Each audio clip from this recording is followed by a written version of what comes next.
Je voudrais parler ici d'une question qui me tient particulièrement à cœur. Une question qui, à mon sens, devrait intéresser tous ceux et celles qui s'intéressent de près ou de loin au Congo-Brazzaville, notre pays. Que l'on soit homme politique, que l'on soit intellectuel,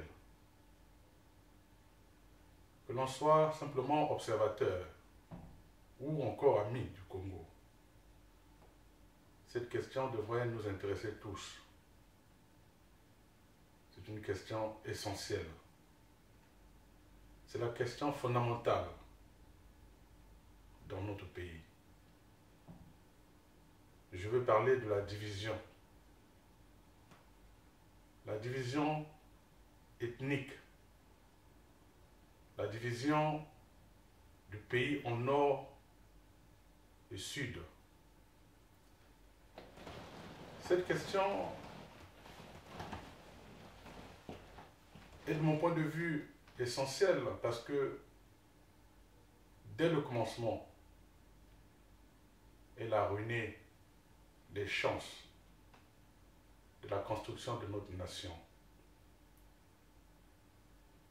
Dès le lendemain des indépendances, le Congo était confronté à cette question de division. Et aujourd'hui, plus de 50 ans après, cette question continue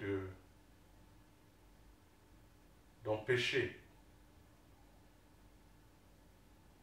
le Congo d'exister en tant que nation.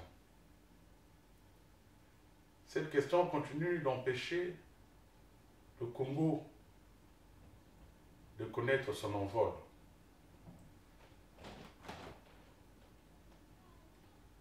Je sais que je vais surprendre plus d'un lorsque je vais aborder en profondeur certains aspects de cette question. Mais je pense que c'est une démarche nécessaire. Il faut absolument entreprendre cette démarche pour tenter modestement d'ouvrir les yeux. Oui, d'ouvrir les yeux aux Congolais. J'ai appris au cours des multiples échanges que j'ai avec des aînés, avec des gens qui ont connu l'histoire politique de notre pays dès le lendemain des indépendances. Et il ressort souvent de ces échanges que cette question de la division ethnique du Congo a toujours été au cœur de toute l'activité politique congolaise. Tout ce qui s'est fait et tout ce qui s'est fait a toujours été centré autour de cette question. Le climat qui règne aujourd'hui dans notre pays m'oblige à formuler cette adresse à l'endroit du peuple congolais. Cela fait déjà bien longtemps que je m'étais refusé de m'exprimer. J'avais choisi délibérément de cultiver une certaine rareté médiatique, malgré quelques sollicitations. J'avais toujours décliné les invitations, qu'il s'agisse de la radio, la télévision, des sites internet. J'avais choisi une manière beaucoup plus discrète de m'exprimer. par des rencontres souterraines, des entretiens, parfois à des niveaux insoupçonnés. Mais aujourd'hui, je me suis dit que sans être trop lent, je pouvais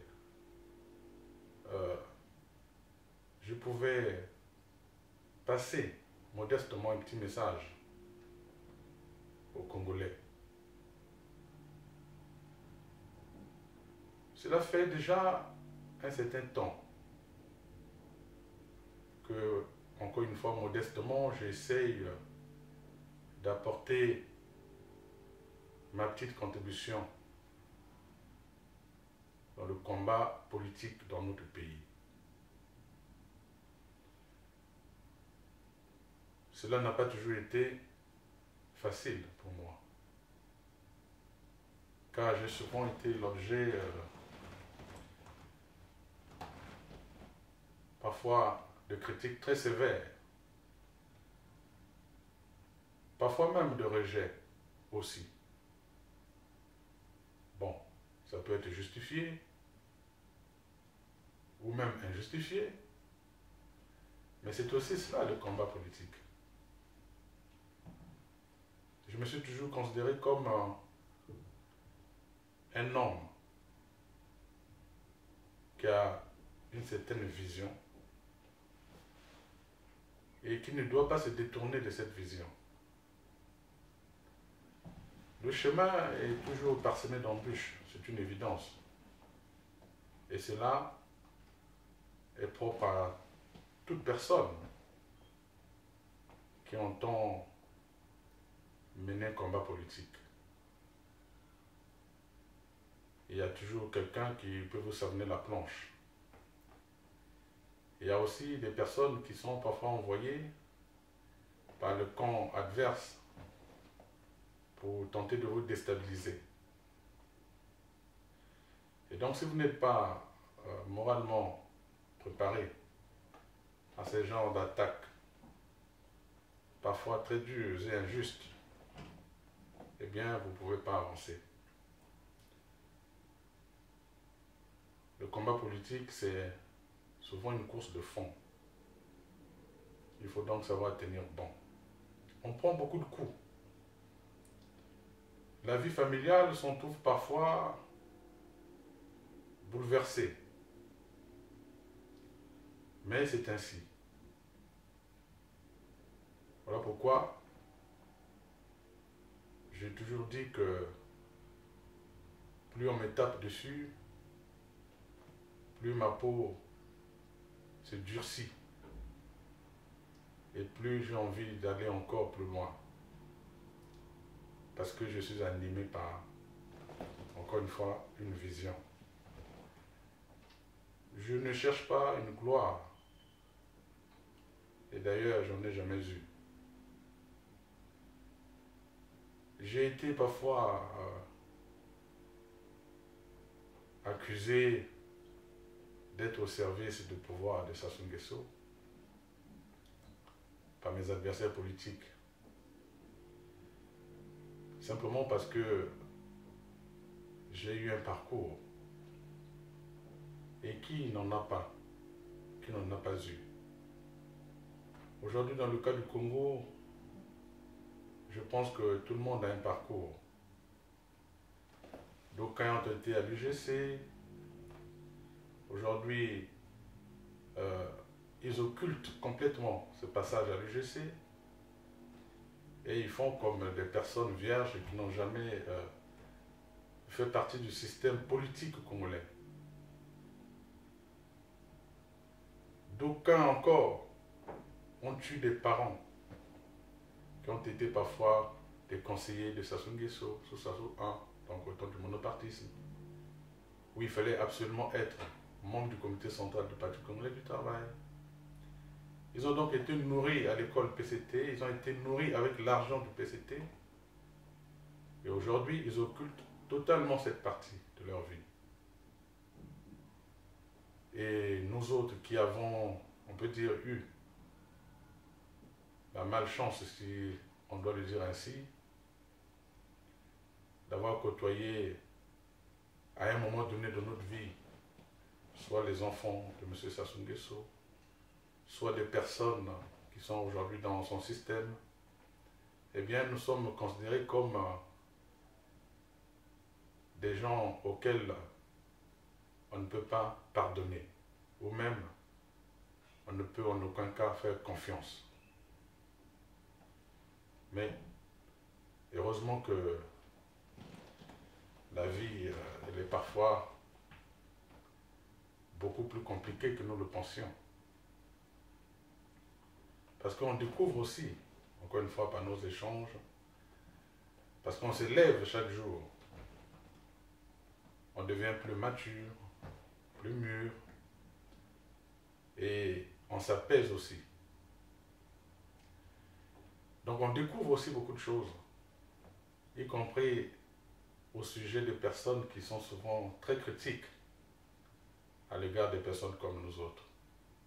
Mais ici n'est pas le lieu pour aborder ce type de questions.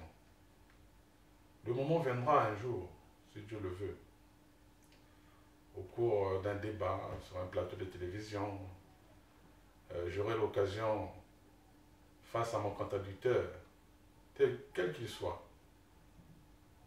de dire un certain nombre de choses qui pourront mieux éclairer les Congolais.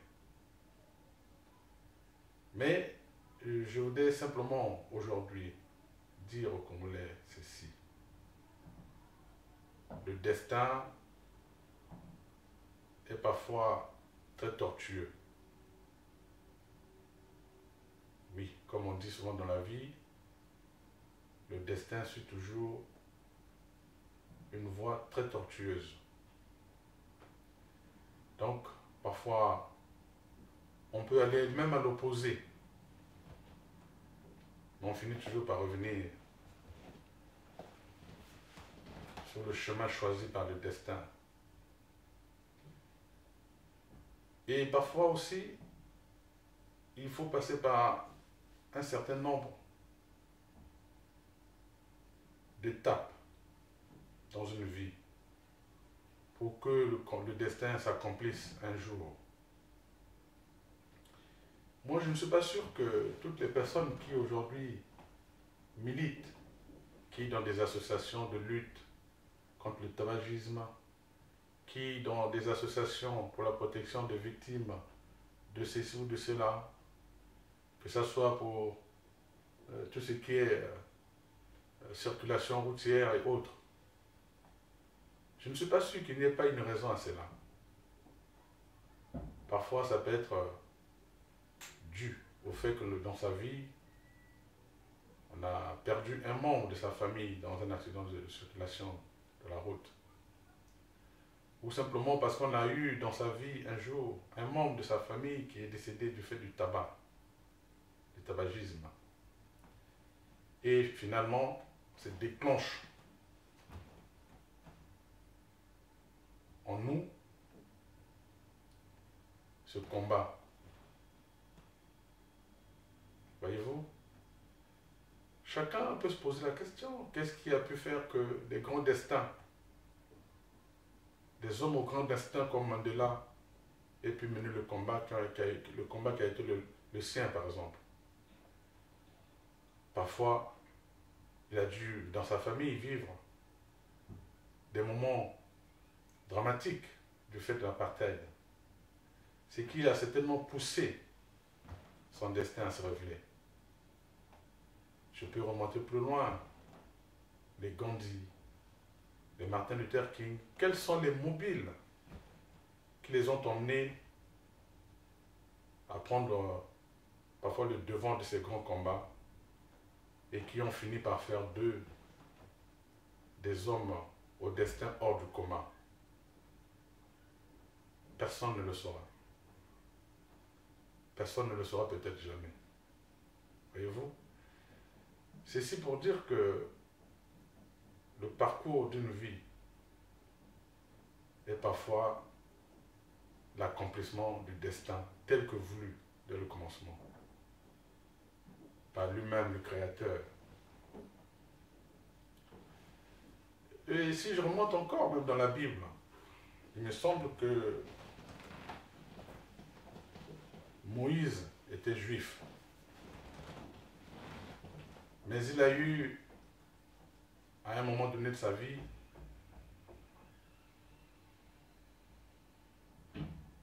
à connaître un parcours qui a fait qu'il se retrouve finalement chez les Égyptiens. Ça pouvait pour certains juifs être perçu comme un enfant qui n'est plus le nôtre, ou simplement un vendu, un traître. Mais curieusement, non, c'était le destin. Et au final, c'est lui qui finit par sauver le peuple juif. Voyez-vous? Cet exemple est assez, je dirais, subtil pour montrer que des personnes comme nous qui avons eu la chance ou la malchance, ça dépend de quel côté on se situe, ou du moins comment on voit les choses, de vivre de l'intérieur la famille Nguesso, les membres qui aujourd'hui sont à la tête de notre pays, qu'ils soient Moshi ou non Moshi. Nous qui avons eu la chance ou la malchance de comprendre le système PCT de l'intérieur et qui, à un moment donné de notre vie, avons été donc obligés de sortir de ce système. Peut-être que c'est aussi un signe de destin. Peut-être que c'est aussi l'accomplissement du destin. C'est pour ça que j'appelle les Congolais à la modestie. J'appelle les Congolais à un peu plus de discernement. J'appelle les Congolais à prendre un peu, parfois, des moments de recul pour essayer parfois de comprendre les parcours d'une vie. Notamment les parcours de vie des grands hommes. Rien n'a jamais été linéaire. C'est très souvent, comme je l'ai dit, tortueux. Et la finalité, c'est d'arriver là où lui-même, le Très-Haut, avait prévu dès le commencement, pour chacun de nous. Alors on peut essuyer des critiques, mais ceux qui ont la capacité de prendre du recul, ceux qui ont une certaine capacité de discernement, arrivent à comprendre que nul n'échappe à son destin. C'est pourquoi je demande aux Congolais de nous accepter, nous autres, et de nous accorder leur indulgence. Parce que, au moins, pour une personne comme moi, j'ai eu l'honnêteté de le dire et de le reconnaître. Pendant qu'il y en a plusieurs qui occultent leurs liens parfois très ambigus avec les membres de la famille du pouvoir actuelle. J'en connais ici, au sein de la diaspora, ou même au Congo, ou même parmi ceux qui aujourd'hui sont officiellement reconnus comme étant des vrais opposants. J'en connais des gens qui ont des relations parfois très ambiguës avec ce pouvoir. Mais c'est occulté. Alors, il vaut mieux accepter celui qui dit très clairement les choses ou celui qui tente de cacher. C'est une question que je pose aux Congolais. Voilà pourquoi j'ai choisi la voie de la modestie. Mais je sais aussi que ceux qui sont aujourd'hui du pouvoir savent. Ils savent très bien qui fait quoi, qui est réellement leur vrai opposant, qui est réellement un danger pour eux, pour leur pouvoir ou pour leur régime. Et ce n'est pas toujours ce que l'on croit. Et ça, je voudrais quand même que les Congolais le sachent. Mais aujourd'hui, je voulais plutôt parler de ce comportement qui détruit le Congo, qui empêche le Congo de connaître un essor. Ce comportement qui nous enferme toujours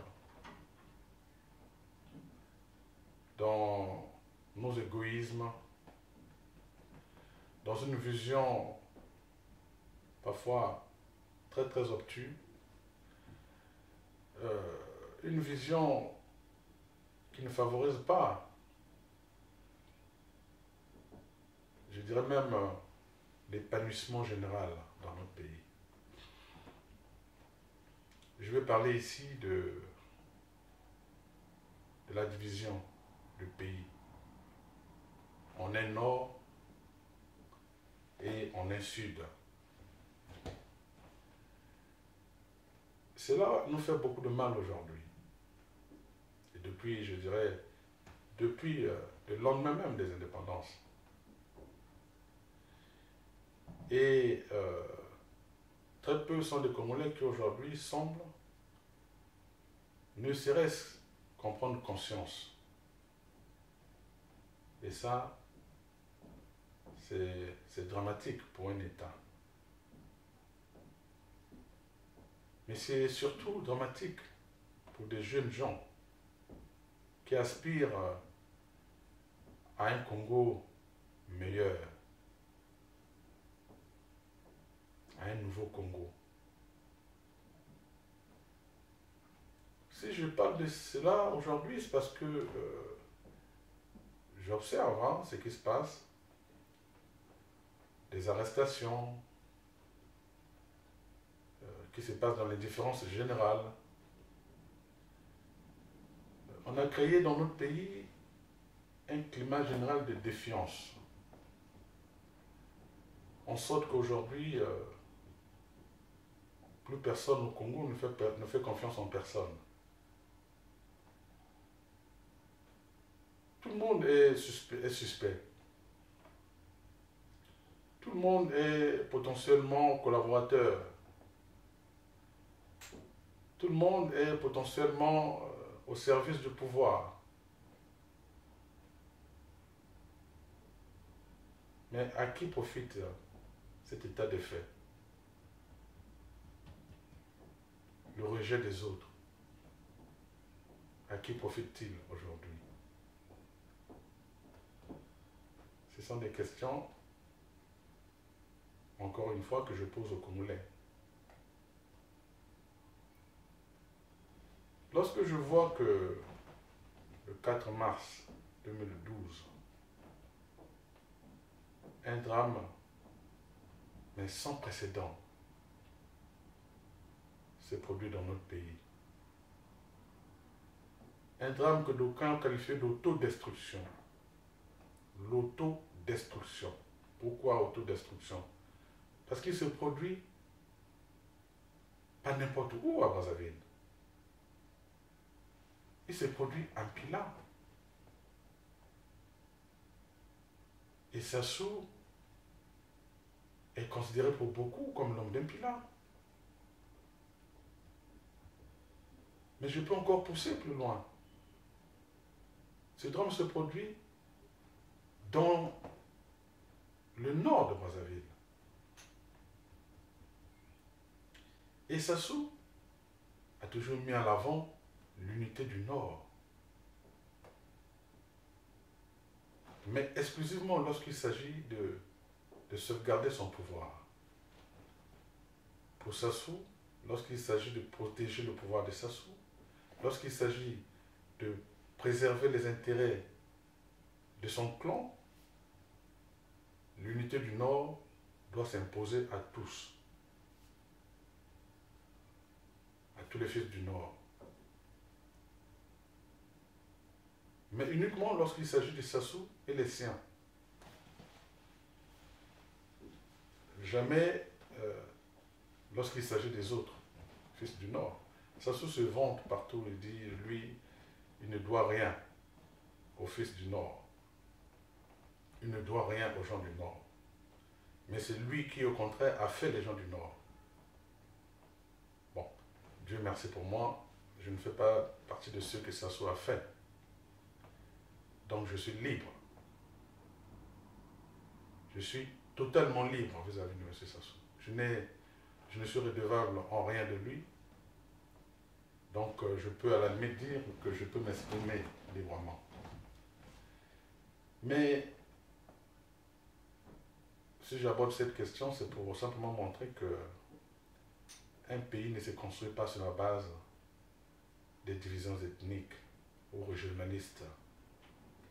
On ne peut pas réduire le Congo à un nord et à un sud. Ce n'est pas possible. Déjà, on peut parler du centre, on peut parler de l'Est, on peut parler de l'Ouest. Mais on ne peut pas réduire le Congo au nord et au sud.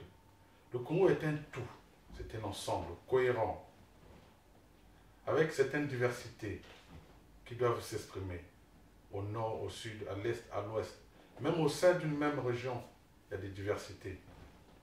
Parce que nous ne partageons pas tous les mêmes origines ethniques au sein des régions. Donc le Congo, c'est un tout. Il y a donc avant tout le Congo, et ensuite des sous-ensembles du Congo, des subdivisions. Régions, et on peut aller plus loin jusqu'à l'ethnie. Et même au sein des ethnies, il y a des sous-ethnies.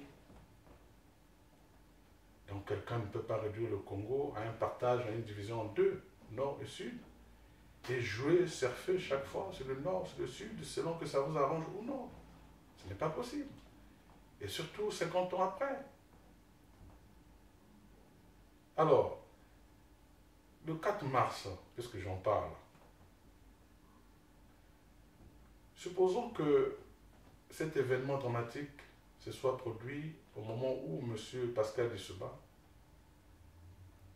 qui est considéré comme Congolais du Sud,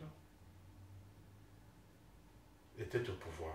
Si c'était M. Pascal Lissouba qui était au pouvoir au moment où se produit le drame du 4 mars, est-ce que les Congolais de la partie nord du Congo, de Brazzaville, s'il vous plaît, les Congolais de Mpila, de Wenze, de quartier Kangambanzi, Talangaï et autres, est-ce qu'ils se seraient contentés, comme c'est le cas aujourd'hui, du fait que M. Lissouba aurait choisi comme ça dans le lot de ses serviteurs 2 ou 3 boucs émissaires pour les désigner comme étant les auteurs de ce drame, comme c'est le cas aujourd'hui pour M. Tchourou et le colonel Sao et autres, que Sassou Nguesso a choisi de sacrifier en désignant comme étant les auteurs de ce drame. Alors, est-ce qu'il aurait suffi que M. Lissouba désigne 2 ou 3 boucs émissaires pour que, bon, finalement, les choses s'arrêtent et que, bon, ben, le pouvoir continue. Bon, l'affaire du 4 mars est enterrée. On paye 2 ou 3 millions à quelques individus, d'ailleurs pas à tous. On organise une certaine magouille derrière. Et puis, bon, voilà. Aucune réaction du peuple, aucune prise de risque, rien. Qui c'est qui peut croire à cela? Moi, je suis convaincu que si c'était M. Pascal Lissouba à la place de M. Sassou Nguesso aujourd'hui, M. Pascal Lissouba aurait même peut-être fait l'objet d'un lynchage de la part du peuple de Brazzaville, du nord de Brazzaville. Mais alors pourquoi est-ce qu'aujourd'hui, avec autant de pertes humaines, avec autant de destruction matérielle, avec autant de vies brisées, à Mpila, à Wenze, au quartier Semambanzi, à Talangaï, pourquoi avec autant de vies brisées, pourquoi avec autant de morts, pourquoi avec autant de destruction matérielle, personne n'en tient véritablement rigueur à Sassou Nguesso? Pourquoi Sassou Nguesso ne peut-il pas faire l'objet d'un lynchage de la part de ce peuple-là? Simplement parce qu'il est du Nord. Cela veut dire qu'aujourd'hui, Sassou Nguesso peut tuer impunément les gens du Nord. On va l'accepter parce qu'il est du Nord.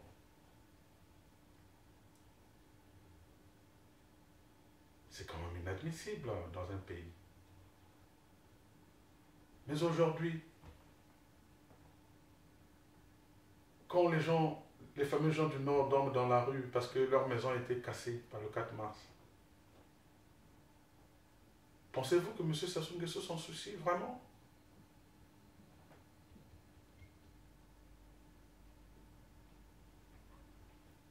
Quand, en 1977, le président Marien Ngouabi est assassiné, pendant que M. Sassou Nguesso est ministre de la Sécurité et directeur de la Sécurité d'État. Je pense que la Sécurité d'État, le directeur, c'était le colonel Ibarra Denis. Mon frère Sassou était ministre de la Sécurité et de la Défense. Et tout ça se passe. Sassou Nguesso n'a jamais été inquiété un seul instant. Bien au contraire, c'est encore lui qui organise des auditions pour désigner des accusés, des auteurs. Bon, mais au-delà de tout cela, aujourd'hui encore, il me semble que la suspicion,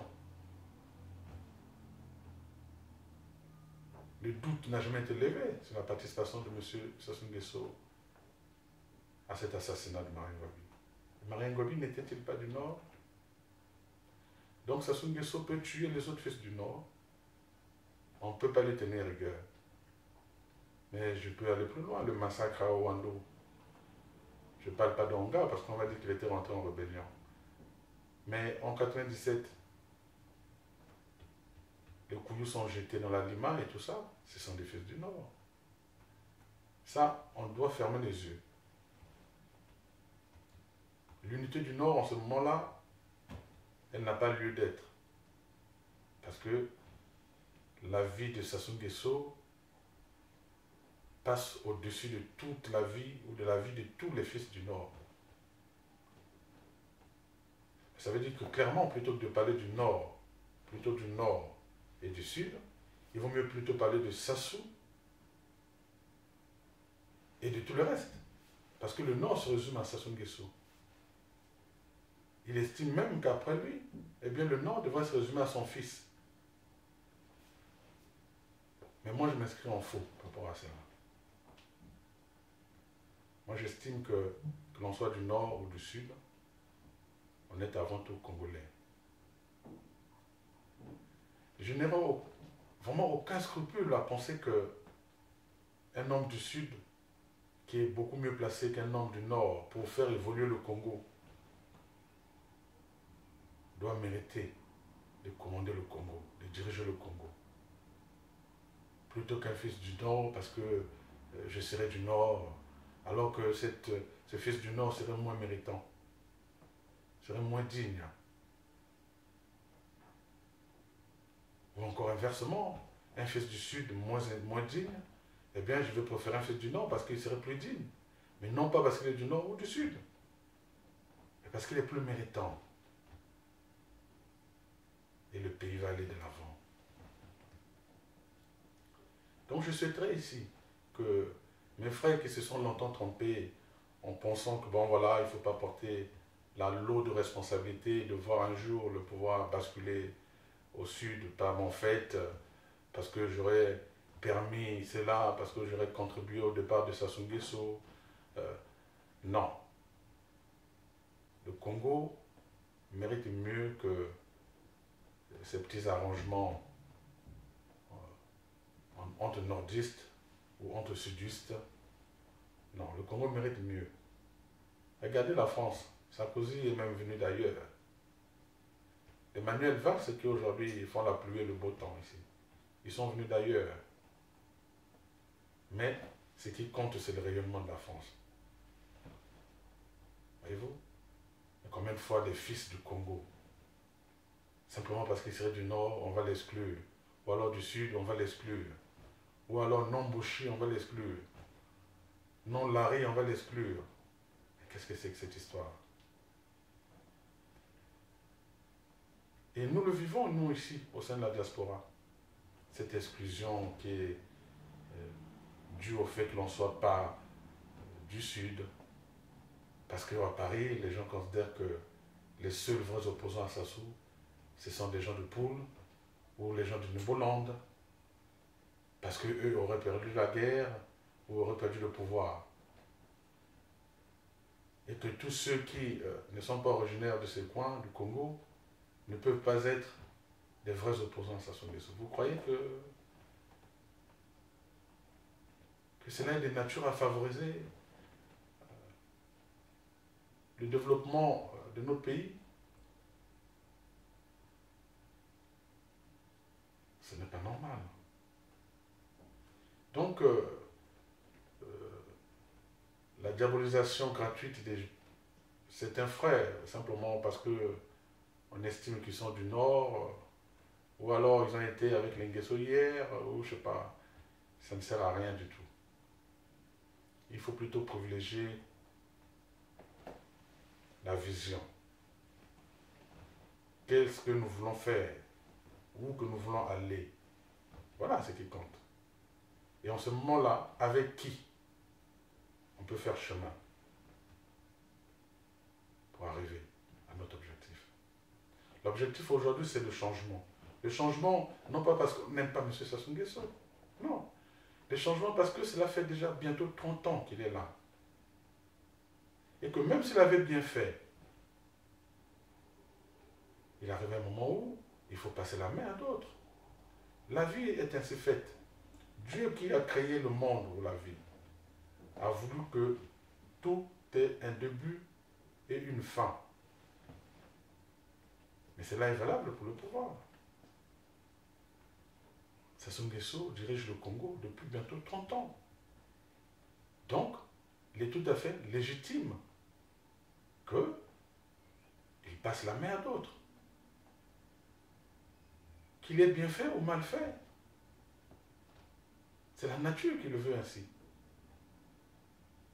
Mais il n'y a pas d'hérédité dans le pouvoir.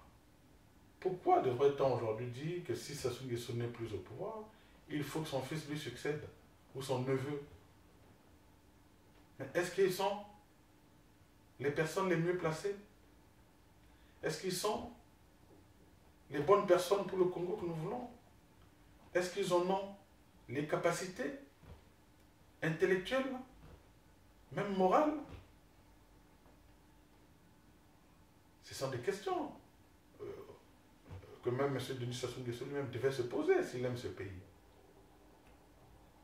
Est-ce qu'aujourd'hui, le Congo du XXIe siècle doit être commandé ou dirigé par Denis Christel Sassou Nguesso? Si oui, est-ce qu'il en a les capacités intellectuelles, morales? Sinon, eh bien non. Un autre Congolais devrait le faire. Donc ce n'est pas parce qu'il est le fils de Sassou que cela devient comme un droit.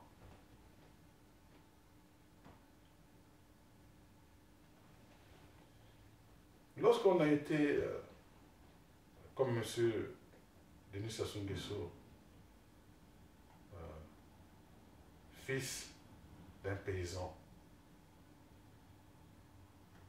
avec un niveau intellectuel très très très limité.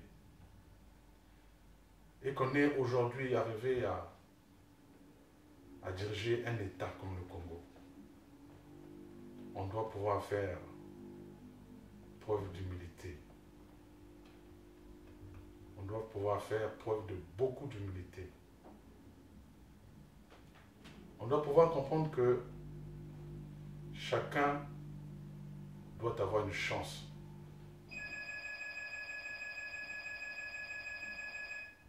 Chacun doit avoir une chance dans la vie. Lui, il est parti de rien. Lui, dont on peut dire que rien ne peut destiner à devenir président de la République, est parvenu à le devenir. Ça veut dire que chacun doit avoir une chance. Mais si l'on avait dit qu'il faut que ce soit le père, le fils qui succède à son père, certainement, aujourd'hui nous aurions eu un Yulou à la tête de l'État congolais. Nous aurions certainement jamais eu un Massara Débat. Nous n'aurions certainement jamais eu un Gwabi, un Yombi, un Sassou, un Yombi, et plutôt un Isuba, et encore aujourd'hui un Sassou. Voyez-vous, le Congo mérite un examen approfondi. Un examen très approfondi. Oui, un examen très approfondi. Cela veut dire qu'il faut qu'un jour, que les fils et les filles du Congo s'asseyent pour analyser en profondeur les questions qui relèvent de ce pays. Comment, de 1960 jusqu'à cette période où se tiendra cette concertation, comment avons-nous fait? Qu'avons-nous fait de positif ou de négatif? Et comment corriger? Et mettre des garde-fous clairs pour que jamais plus nous ne régressions. Cela est nécessaire. Une conférence nationale, on peut l'appeler comme on veut, une concertation nationale, un dialogue national s'impose au Congo. Et nous ne pourrons pas faire l'économie de cela. Il ne faut pas se tromper. C'est un passage obligé. On a beau reculer l'échéance, mais cela devra finir par arriver. C'est une nécessité vitale. Je le dis comme je le pense. Je ne crois pas en un président qui succéderait à Sassou Nguesso et qui gouvernerait le Congo en étant sur des bons rails. Je ne crois pas. Je crois en une transition qui devra remettre à plat toutes les questions, redéfinir un nouveau cadre et préparer l'avenir de façon beaucoup plus sereine. Beaucoup plus sereine. C'est notre seul salut.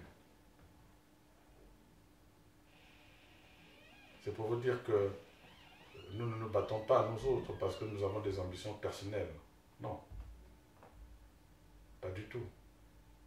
Et simplement parce que nous voulons justement de ce Congo nouveau, qui soit un exemple. Nous avons été hier un exemple sous le colonial, sous le blanc, sous l'ère du blanc. Le Congo, nous étions même la capitale de l'Afrique équatoriale française. Ce n'est pas rien. Et qu'est-ce que nous sommes devenus aujourd'hui? Donc nous devons retrouver ce rond-là, le rond qui était le nôtre. Et pour cela, il faut accepter de s'asseoir, de regarder sereinement les questions, et puis de se fixer justement un cap qui soit accepté par tous et que les fils et les filles les plus dignes soient choisis pour mener justement le Congo, pour que nous puissions atteindre ce cap. J'aurai l'occasion de parler de beaucoup d'autres choses. Mais pour aujourd'hui, je pense que je peux m'arrêter là. Je parlerai des questions économiques, qui sont aussi des grandes questions qui se posent à notre pays aujourd'hui. J'aurai l'occasion d'en parler en profondeur. Je parlerai des questions purement politiques. Pourquoi nous avons certains blocages aujourd'hui? Et je parlerai aussi des questions, naturellement, des questions internationales. Des questions de la diplomatie, des enjeux croisés avec les autres pays africains, avec l'Occident, notamment la France, l'Union européenne, les États-Unis, la Russie, la Chine et les autres pays émergents. Je parlerai aussi de ce que l'on appelle aujourd'hui la modification de la Constitution. Aura-t-elle lieu? N'aura-t-elle pas lieu? Pourquoi? Pourquoi pas? Toutes ces questions, nous aurons l'occasion de les aborder. Ce que nous souhaitons aujourd'hui, c'est que le cap soit donné. 2014 doit annoncer le départ de ce Congo nouveau, le point de départ de ce Congo nouveau. Mais dans l'unité, dans l'acceptation des autres, et non pas dans le rejet, l'exclusion. Ou encore dans l'accaparement des richesses du pays, la caporalisation du pouvoir. L'idée même de penser qu'on est né pour commander les autres.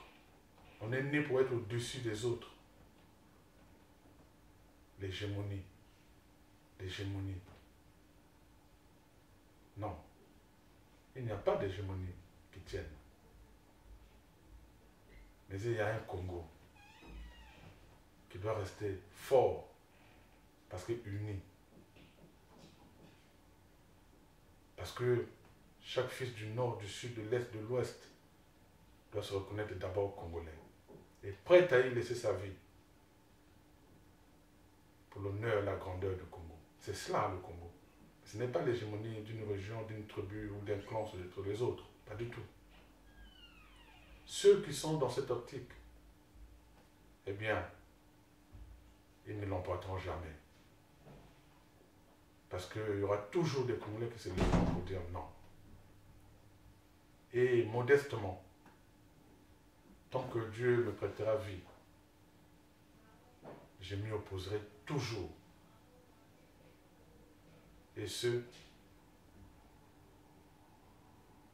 avec une détermination, je dirais, que personne ne peut imaginer. La détermination qui m'anime. Personne ne peut l'imaginer. C'est pourquoi les injures, tout ce que l'on dit, me salir, ça ne m'a jamais aucunement affecté. Aucunement. Parce que je sais que on ne jette jamais de pierre sur un arbre qui ne porte pas de fruits. Surtout de bons fruits. Merci. Et donc, je vous donne rendez-vous très bientôt.